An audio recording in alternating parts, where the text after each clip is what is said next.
did you park an hour with Q4 Juliet Lima?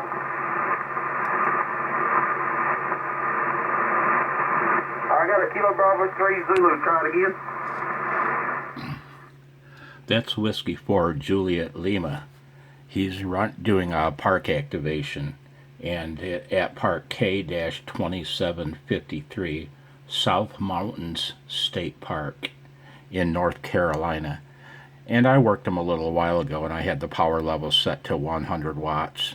And he called a QRP, so I just now, so I cranked it down and called him again using QRP, using 10 watts PEP. And the first time I got a 5.9, as is he right now. He's about 5 dB over 9. And this time, I'm working him QRP. He gave me a 5.7. He said I was a solid 5x7.